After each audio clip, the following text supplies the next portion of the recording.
اس استغفار کی برکت سے اللہ تبارک و تعالیٰ میری اور آپ کی زندگی میں یہ گناہوں کا بوجھ ہلکا کر دے گا. یہ سب سے پہلا فائدہ. اور آپ بتاؤ کیا ہماری اور آپ کی زندگی میں کہیں نہ کہیں کسی کو زیادہ کسی کو کم, لیکن یہ بوجھ تو ہم سب محسوس کرتے ہیں. اگر واقعی محسوس کر سکیں, واقعی ہم محسوس کر سکتے ہیں. فرائض پڑھنے والے بھائی گھر سے نکل کے آتے ہیں, مسجد تک آتے ہیں, فرض پڑھتے ہیں, سنت پڑھنا بوجھل لگتا ہے. سبحان اللہ, 2 رکعات میں کوئی زیادہ محنت نہیں لگتی, لیکن یہ 2 رکعات اتنی بوجھل کیوں ہو جاتی ہیں؟ یہ میرے اور آپ کے گناہوں کا اثر ہے. استغفار کی برکت یہ ہے, اللہ کے حکم سے یہ استغفار مجھ کو اور آپ کو ہلکا پھلکا کر دے گا, گناہوں کا بوجھ اتر جائے گا, نیکیاں پھر آسان ہونے لگیں گی. ایک فائدہ. استغفار کا دوسرا فائدہ جو آج آپ کے سامنے ذکر کرنا چاہوں گا, ان گناہوں کی نحوست اور ان گناہوں کے نقصانات سے یہ استغفار مجھ کو اور آپ کو نجات دلانے کا باعث بنے گا. بھائیو دیکھو, ایک بات یاد رکھو, گناہ ایک ایسی چیز ہے, یہ گناہ اپنی قیمت وصول کر کے رہتا ہے. میں نے اور آپ نے اگر گناہ کیا, اس کی قیمت چکانی پڑے گی. اب اس کی قیمت کئی طرح سے آدمی چکاتا ہے, کئی طرح سے چکاتا ہے. کبھی آپ علماء سے سنیں, آپ دیکھیں, اہل علم کے لیکچرز یا بیانات اس پر موجود ہیں, گناہوں کے اثرات انسانی زندگی پر کیا کچھ ہوتے. استغفار ایک ایسی کنجی ہے, ایک ایسی چابی ہے, ایک ایسا ذریعہ ہے کہ گناہوں کے وہ سارے جو نقصانات ہیں, سارے نقصانات سے یہ استغفار مجھ کو اور آپ کو صاف کر لیتا ہے, بچا لیتا ہے. کیا کیا نقصانات ہوتے ہیں؟ دیکھیے, جب بندہ گناہ کرتا ہے نا, جب بندہ گناہ کرتا ہے تو اللہ تبارک و تعالیٰ اگلے گناہ کو اسے آسان کر دیتا ہے. آج چھوٹا گناہ کیا, کل اس سے بڑے گناہ تک اللہ لے جاتا ہے, سزا کے طور پر, گناہ کی سزا کے طور پر. گناہ کی سزا صرف آخرت میں جہنم ہی میں نہیں ملے گی, وہ تو بہت بڑی سزا. اس سے پہلے دنیا میں جو گناہ کی سزا ملتی ہے انسان کو, یہ بھی ہے کہ ایک گناہ کے بعد دوسرا گناہ اللہ آسان کر دیتا ہے. ایک گناہ کیا تو اگلا گناہ کرتا ہے, ایک گناہ کیا چھوٹا تو کل اس سے بڑا گناہ کرتا ہے. ایک نقصان گناہوں کا یہ ہے, اور گناہوں کا ایک نقصان یہ ہے کہ ایک گناہ کریں گے, اگلی بار نیکی کی توفیق سے آپ محروم کر دیے جائیں گے. اللہ تعالیٰ گناہ کی سزا یہ دیتا ہے کہ اگلی بار نیکی کی توفیق سے اللہ تعالیٰ آپ سے چھین لیتا ہے. آپ کے گناہ کی سزا یہ کہ اگلی بار آپ نیکی کرنا چاہتے ہیں, کوشش کے باوجود آپ سے نیکی نہیں ہو پاتی. یہ دونوں باتیں احادیث میں, قرآن میں اللہ نے بار بار بیان کیا. اللہ تبارک و تعالیٰ نے پیارے نبی صلی اللہ علیہ وسلم کی زبانی یہ بات بتائی. اللہ کے نبی نے کہا وَإِيَّاكُمْ وَالْكَذِبِ, لوگو جھوٹ سے بچو. اللہ کے نبی نے کہا وَإِيَّاكُمْ وَالْكَذِبِ, جھوٹ سے بولو. کیوں؟ جھوٹ گناہ ہے, لیکن اس کے ساتھ ساتھ کہا فَإِنَّ الْكَذِبَ يَهْدِي إِلَى الْفُجُورِ, اس لیے کہ یہ جھوٹ آدمی کو فسق و فجور, بے دینی کے کاموں کی طرف لے کر جاتا ہے. جھوٹ گناہ ہے, اس کی سزا تو ملے گی, یہ اللہ کے پاس عذاب کا باعث ہے, پکڑے جاؤ گے, جواب دینا پڑے گا. لیکن اس کے ساتھ ساتھ یہ بھی کہ ایک جھوٹ بولنے کے نتیجے میں اللہ تعالیٰ اگلے فسق و فجور کے کام کو تمہارے لیے آسان کر دے گا. گناہ تک لے کر جاتا ہے, اور گناہ نیکیوں سے روک دیتا ہے. اللہ تبارک و تعالیٰ نے منافقوں تک کا تذکرہ کرتے ہوئے قرآن میں فرمایا, وہ جو جنگ تبوک میں میدان میں نہیں نکل سکے تھے نا, میدان جنگ میں نہیں نکل سکے, پیچھے رہ گئے, اللہ تعالیٰ نے کہا وَلَوْ أَرَادُوا الْخُرُوجَ لَأَعَدُّوا لَهُ عُدَّةً. ان منافقوں کا اصل میں ارادہ ہی نہیں تھا نکلنے کا. اگر واقعی میدان میں نکلنے کا ارادہ کرتے, تیاری بھی تو کرتے, تیاری نہیں کی, اس سے پتا چلتا ہے کہ ارادہ نہیں تھا. اور آگے اللہ نے کہا اصل مسئلہ یہ ہے وَلَكِنْ كَرِهَ اللَّهُمْ بِعَاثَهُمْ فَثَبَّطَهُمْ وَقِيلَ اقْعُدُوا مَعَ الْقَاعِدِينَ. اصل مسئلہ یہ, ان منافقوں کے نفاق کی سزا کے طور پر اللہ تعالیٰ نے ان کو نکلنے کی توفیق ہی نہیں دی. جنگ تبوک جیسے عظیم معرکے میں نکلنے کی اللہ تعالیٰ نے توفیق ہی نہیں دی. فثبتهم, اللہ نے ان کی ہمتوں کو پست کر دیا. وقیل اقعدوا مع القاعدین, اور کہا گیا پیچھے جو لوگ بیٹھے رہ گئے تم بھی بیٹھے رہو. تو گناہ نیکی سے محرومی کا سبب بنتا ہے. اور گناہ کا ایک تیسرا نقصان یہ بھی ہے, گناہ آدمی کے دل میں اندھیرے مسلط کرتا ہے. گناہ آدمی کے دل میں اندھیرے مسلط کرتا ہے. اور آپ کو معلوم ہے اندھیری رات میں, بالکل اندھیری رات ہو, جنگل ہو, اور آدمی ڈرپوک ہو, تو اس اندھیرے میں جو ڈر لگتا ہے نا, اگر ایمان مضبوط ہوگا تو دل کے اندر کا اندھیرا اس سے کہیں زیادہ ڈراؤنا ہوگا، اس سے کہیں زیادہ خوفناک ہوگا۔ دل کا اندھیرا جو ہوتا ہے نا، اندر جو اندھیرا، اگر آدمی جھانکنا سیکھ لے، دیکھنا سیکھ لے، ڈر جائے گا آدمی۔ گناہوں کی تاریکی آدمی کو اندر سے ایسے ویرانے میں ڈھکے لے گی کہ جنگل و بیابان میں نہیں گھبرائے گا، اندر دیکھنے سے آدمی گھبرائے گا۔ یہ گناہ آدمی پہ ایسے مسلط ہوتا ہے، اور گناہ آدمی کے دل پہ مہر لگانے کا سبب بن جاتا ہے۔ بڑے نقصانات ہیں، میں نے جیسے کہا میں اس پہ بولوں گا تو بات بہت لمبی جائے گی، ایک لفظ میں سمیٹ کر میں آپ کے سامنے کہہ رہا ہوں کہ استغفار کا فائدہ یہ ہے کہ گناہ کے جو متعدد نقصانات، بہت سارے جو نقصانات ہیں، یہ استغفار ان گناہوں سے یا ان کے نقصانات سے بچانے کا ذریعہ بن جاتا ہے۔ یعنی یہ گناہ جو ہم سے قیمت اپنی وصول کرنا چاہتا ہے، استغفار کے ذریعے ہم اس کی قیمت چکانے سے بچا لیے جاتے ہیں۔ اللہ تعالیٰ کا بہت بڑا کرم ہوتا ہے۔ اچھا اتنا ہی نہیں، میں نے جو قرآن کی آیت کریمہ آپ کے سامنے پڑھی، اس میں اللہ تعالیٰ نے حضرت نوح علیہ السلام کے الفاظ نقل فرمائے۔ حضرت نوح نے اپنی قوم کو بتایا، فَقُلْتُ اسْتَغْفِرُوا رَبَّكُمْ إِنَّهُ كَانَ غَفَّارًا۔ حضرت نوح کہتے ہیں کہ اللہ، میں نے اپنی قوم سے یہ بھی کہا، استغفروا ربکم، تم اپنے رب سے مغفرت طلب کرو، انہ کان غفارا، وہ گناہوں کا بخشنے والا ہے۔ اور اس کے بعد اس استغفار کے فائدے گناتے ہوئے حضرت نوح نے اپنی قوم سے کہا، اور اللہ تعالیٰ نے ان باتوں کو قرآنی آیات بنا کر یہاں نازل کیا، تو یہ اللہ تعالیٰ نے ہمیں بھی بتایا، ہمیں بھی سکھایا، کہا یرسل السماء علیکم مدرارا۔ اس استغفار کا ایک فائدہ یہ ہوگا کہ اللہ تبارک و تعالیٰ تمہیں روزی روٹی رزق سے خوب مالا مال کرے گا، روزی روٹی رزق سے خوب مالا مال کرے گا۔ قحط سالی ہے، بارش برسائے گا۔ یرسل السماء علیکم مدرارا، اللہ تعالیٰ موسلا دھار بارش نازل کرے گا۔ ابھی چند لمحے پہلے ہم نے برستی وہ بارش دیکھی۔ یوں کہیے تم استغفار کرو گے، تمہاری پیاسی کھیتیوں کو اللہ تعالیٰ خوب سیراب کرے گا۔ اس کا مطلب یہ ہوا وہ بارشیں جو رزق کا سبب بنتی ہیں، وہ بارشیں اللہ تعالیٰ نازل فرمائے گا۔ مفسرین نے لکھا اس آیت میں صرف بارش کے اترنے کی بات نہیں ہے، بلکہ رزق کے دروازے کھول دینے کا اللہ تعالیٰ نے وعدہ کیا۔ جو لوگ بے روزگار ہیں، کاروبار میں کمی آ رہی ہے، یا کاروبار میں گھاٹا ہو رہا ہے، نقصان ہو رہا ہے، یا کاروبار کو ترقی پہ لے نہیں جا رہے ہیں، جو بھی، وہ استغفار کثرت سے کریں، کثرت سے استغفار کریں۔ یرسل السماء علیکم مدرارا، وہ موسلا دھار بارش بھیجے گا، رزق کے دروازے اللہ تعالیٰ بھرپور کھولے گا۔ وَيُمْدِدْكُمْ بِأَمْوَالٍ وَبَنِينَ، دو اور وعدے اللہ نے کہا، یمددکم بِأَمْوال، اللہ خوب مال دے گا، اللہ تعالیٰ تمہاری مدد کرے گا۔ بے روزگار ہیں آپ کے پاس کمائی کا ذریعہ نہیں، تو اسباب تو اختیار کرنے، روزی روٹی کے لیے جو اسباب ہوتے وہ تو اختیار کرو، لیکن ساتھ میں کثرت سے استغفار کرو۔ یمددکم باموال، اللہ تعالیٰ تمہیں مالا مال فرمائے گا، اللہ تعالیٰ مال کے ذریعے تمہاری مدد کرے گا۔ یمددکم باموال، اور آگے کہا وبنین، اللہ تعالیٰ اولاد کے ذریعے بھی تمہاری مدد کرے گا۔ سبحان اللہ، جو لوگ بے اولاد ہیں، جو لوگ بے اولاد ہیں، وہ لوگ کثرت سے استغفار کریں، اللہ چاہے گا تو اسی استغفار کی برکت سے آپ کو صاحب اولاد بنا دے گا۔ یمددکم باموال وبنین، یہ اللہ کا وعدہ ہے کہ اللہ تمہاری مدد کرے گا، تمہیں دے گا، تمہیں عطا کرے گا، بچے دے گا اللہ تعالیٰ تمہیں، اولاد سے اللہ تعالیٰ سرفراز فرمائے گا۔ اور یہ مسئلہ صرف اولاد کے دینے تک نہیں، اگر اولاد ہے سرکش ہے، نافرمان ہے، یا پھر یہ کہ بگڑی ہوئی اولاد ہے، کوشش کے باوجود سدھر نہیں رہی، کثرت سے استغفار کرو، تمہارے استغفار، تمہاری دعا کی برکت اللہ تبارک و تعالیٰ تمہارے بچوں کے اندر اتارے گا، اللہ تمہارے بچوں کے اندر اس کی برکت اتارے گا۔ سبحان اللہ۔ حضرت عبداللہ ابن مسعود رضی اللہ تعالیٰ عنہ کے بارے میں یہ بات مورخین نے نقل کی، سیرت نگاروں نے لکھی ہے، تہجد میں اٹھ کر نماز پڑھتے، دعا کرتے، ان کا بچہ نیچے چھوٹا سویا ہوا ہوتا تو دعا کرتے کرتے یہ بھی کہتے، من اجلی کا یا بنی، اے میرے بیٹے، یہ میری دعا، یہ میری تڑپ، یہ اللہ سے میرا مانگنا صرف میرے لیے نہیں، تیرے لیے مانگ رہا ہوں، اے میرے بچے۔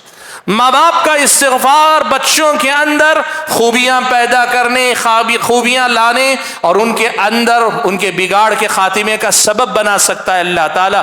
وَيُمْدِدْكُمْ بِأَمْوَالٍ وَبَنِينَ وَيَجْعَلْ لَكُمْ جَنَّاتٍ وَيَجْعَلْ لَكُمْ أَنْهَارًا۔ اللہ تبارک و تعالیٰ نے کہا تمہارے لیے اللہ تعالیٰ باغات بنا دے گا، تمہارے لیے اللہ تعالیٰ نہریں جاری کرے گا۔ اگر اس سے مراد دنیا ہے تو تمہاری کھیتی باڑی میں اللہ تعالیٰ خوب برکت عطا کرے گا، اللہ تعالیٰ تمہیں حسب ضرورت پانی بھی فراہم کرے گا، تمہاری کھیتیوں کو اللہ تعالیٰ خوب آباد بھی کرے گا۔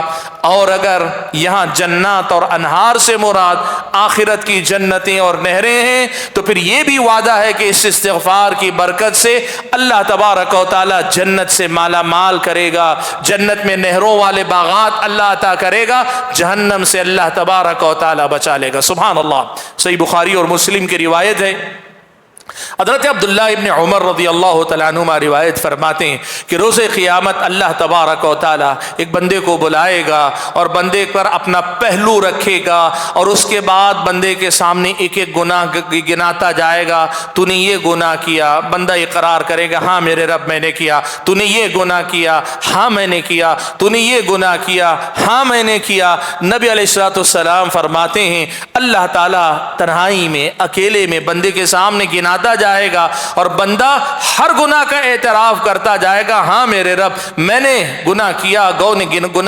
گناہ کیا ہے، یہاں تک کہ بندے کو لگے گا انہو قد ہلک کہ وہ برباد ہو گیا، ختم ہو گیا۔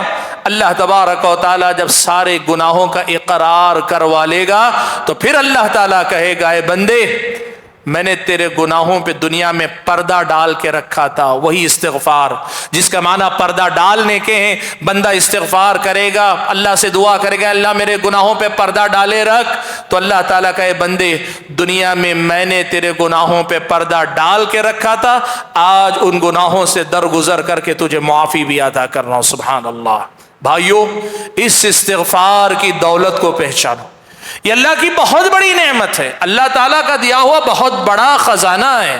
میں نے جیسے کہا نہ استغفار کے فضائل سارے آپ کے سامنے گرا رہا ہوں، نہ ہی اس کے سلسلے میں اس کی اہمیت اور فضیلت کے تمام پہلو اجاگر کر رہا ہوں، صرف ایک بات یاد دلانا چاہتا ہوں، مومن کی زندگی کا جزو لا ينفك، یعنی مومن کی زندگی کا ایک ایسا حصہ ہے، مومن استغفار سے جدا نہیں رہ سکتا، مومن استغفار سے الگ نہیں رہ سکتا۔ ایک مسلمان کی زندگی میں استغفار صبح و شام ہونا چاہیے، اٹھتے بیٹھتے ہونا چاہیے، چلتے پھرتے ہونا چاہیے۔ اور جیسے میں پہلے ابتدا میں بتا چکا ہوں، اسلامی شریعت نے ہمارے معمولات زندگی سے جڑے بہت سارے معاملات میں استغفار کو جگہ دی، وہیں ہمیں عام طور پر بھی استغفار کرنے کا حکم دیا۔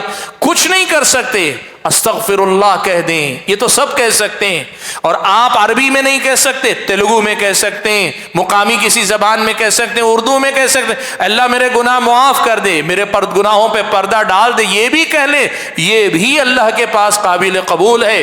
افضل اور بہتر یہ ہے کہ جو کلمات سکھائے گئے ہیں ان کلمات کو یاد کریں، خاص طور پہ سید الاستغفار کو یاد کریں، اپنی زندگی کے اندر اس کو لانے اپنانے کی کوشش کریں۔ بات کو میں زیادہ دور تک لے کر جانا نہیں چاہتا، بنیادی پیغام جو آج کی اس ملاقات میں آپ کے سامنے رکھنا تھا کہ کتاب و سنت کی تعلیمات کی روشنی میں ایک مومن کی زندگی کے جو معمولات ہیں، اس کا جو روٹین ہے، روزانہ کے اس کے اپنے کام ہیں، ان میں استغفار ایک لازمی حصہ ہے۔